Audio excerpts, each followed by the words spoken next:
নমস্কার, কেমন আছেন সকলে? নতুন আরও একটি ডেলি ব্লগে আপনাদের সকলকে জানাই অনেক অনেক স্বাগত। তো আমি অনুশ্রী আর চলে এসেছি আবারও একটি নতুন ডেলি ব্লগ ভিডিও নিয়ে। আর আজকের ভিডিওটা একটু ভোরবেলা ঘুম থেকে উঠেছিলাম, আর তারপর থেকেই কিছুটা পর থেকেই শুরু করছি। তো চলুন দেখতে থাকুন ভিডিওটা। এই ছোট ছোট ক্লিপগুলো দেখলেই বুঝতে পারবেন যে এটা একটা কিসের ভিডিও বা কী সংক্রান্ত। যাই হোক, আশা করছি ভালো লাগবে আমার ভিডিও। যদি ভালো লেগে থাকে অবশ্যই একটা লাইক করবেন।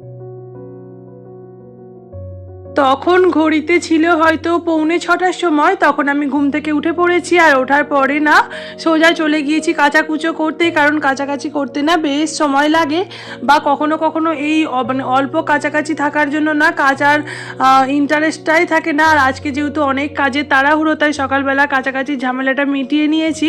এরপরে ঘরে গিয়ে বিছানা টিছানা গুছোবো। যদি মিষ্টি উঠে পড়ে তো ওকে নিয়েও অনেক কাজ আছে, ওকে খাওয়ানো, ওকে রেডি করা সকালবেলা। বাড়িতে তো বেশ কয়েকজন আসবে আজকে, আর কারা কারা আসবে, কেন আসবে, সেগুলো তো ভিডিও চলতে চলতে তোমাদেরকে বলবোই।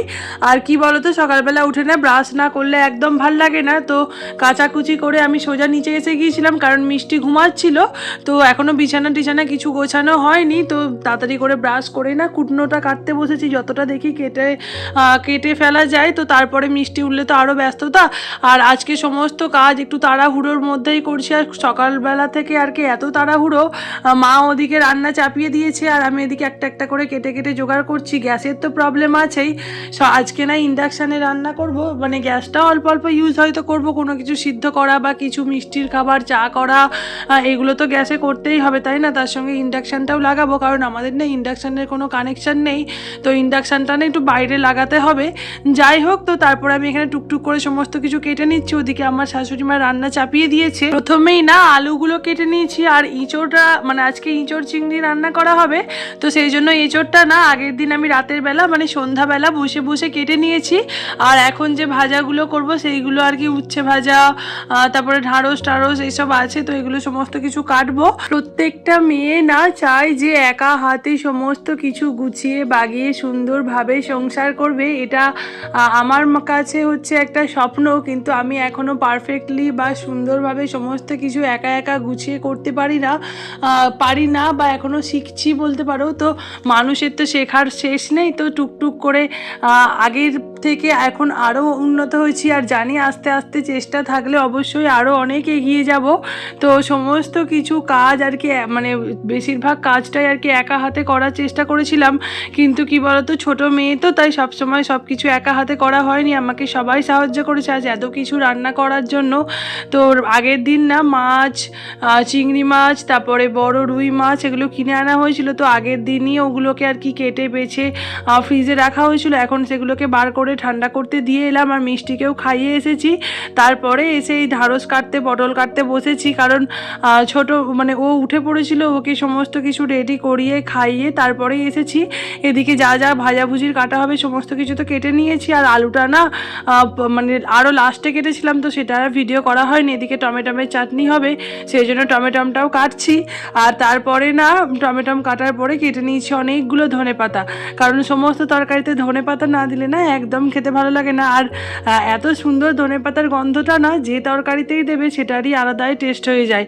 তো তারপরে না টমেটোমগুলো কাটার পরে এই জন্য আমি অনেকগুলো ধনেপাতা কুচিয়ে নিয়েছি, সমস্ত রান্নায় দেবো বলে। আর কিছুদিন পরেই না আমার দিদির বিয়ে, তো তার জন্য ওকে আজকে আইবুড়ো ভাত খাওয়াবো।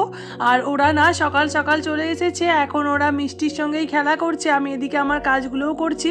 তবুও দিদি যেহেতু বোন কাজ করছে, ও তো বসে থাকতে পারে না, ও এসে আমাকে টুকটাক করে এটা ওটা করে দিচ্ছিল। তো আমি বলছি কি যে তো যা, তোকে করতে হবে না, আমি করে নিতে পারবো। কিন্তু ওই কি যে বলে না, বারবার বলছে তুই বল না কি করে দিতে হবে, বল না কি করে দিতে হবে, একা একা কত কিছু করবি। আসল কথা ও আর আমি না এমনকি ওর বোনও আমরা তিনজনে না ভীষণ ছোট্ট থেকেই আর একসাথে ভীষণ থাকতাম, খেলা করতাম, গল্প করতাম, সমস্ত কিছু একসঙ্গে করতাম।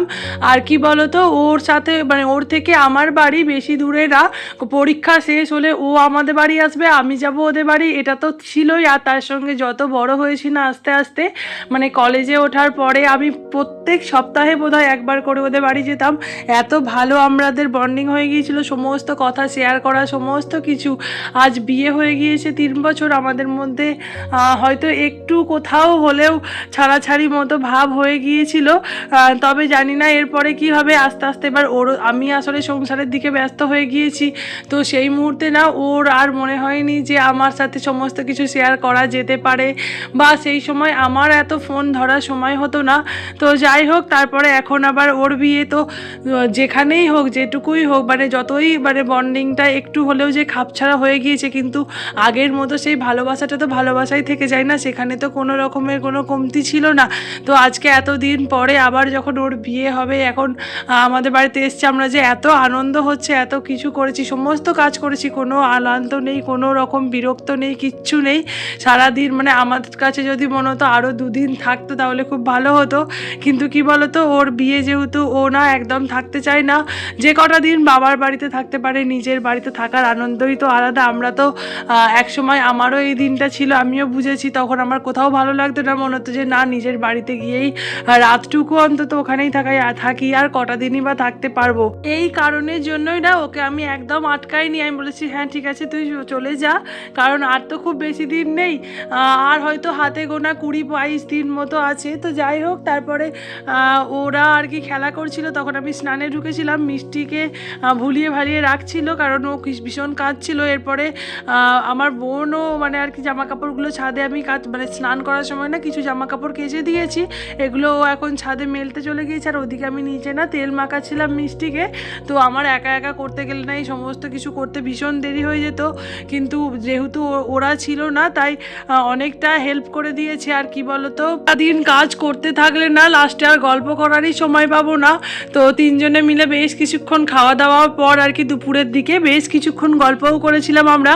আর এখন তো মিষ্টিকে স্নান করাচ্ছি, আর স্নান করতে এখন না ও ভীষণ ভালোবাসে, আমি তো বলি তোমাদের, এখন একদম কাঁদে না। তো ওকে স্নান করিয়ে তারপরে এদিকে চলে এসেছিলাম খাবারের জোগাড়জাত করতে। তো সমস্ত কিছু রেডি করে গুছিয়ে মানে এত সুন্দর করে যে সাজিয়ে খেতে দিতে পারবো এটা তো আমি যা মানে ভাবতেই পারিনি। তবুও অনেকটা মানে পরিশ্রম আর অনেকটা চেষ্টা করে, অনেকটা মনে জোর নিয়ে যে না আমাকে পারতেই হবে, আস্তে আস্তে সমস্ত কিছু শিখতে হবে। তো সব কিছু সাজিয়ে গুজিয়ে খেতে দিয়েছিলাম। কী কী রান্না হয়েছিল সেগুলো তোমরা ভিডিও স্কিপ করে দেখে নিও। আর এখন ওরা চলে যাচ্ছে বাড়ি চলে যাচ্ছে। তো এখন ওই বিকালবেলায় 4:30-5টা মতো বাজে। তো ভিডিওটা আর বেশি বড় করলাম না, তোমাদের সঙ্গে দেখা হবে নেক্সট ব্লগে। ততক্ষণের জন্য তোমরা সকলে খুব ভালো থেকো, আর ওকে অনেক আশীর্বাদ করো, নতুন জীবনে পা রাখতে চলেছে, নতুন জায়গায় নতুন পরিবেশে যেন সুন্দরভাবে মানিয়ে নিয়ে থাকতে পারে, এটাই চাইবো। আজকের মতো টাটা, দেখা হবে নেক্সট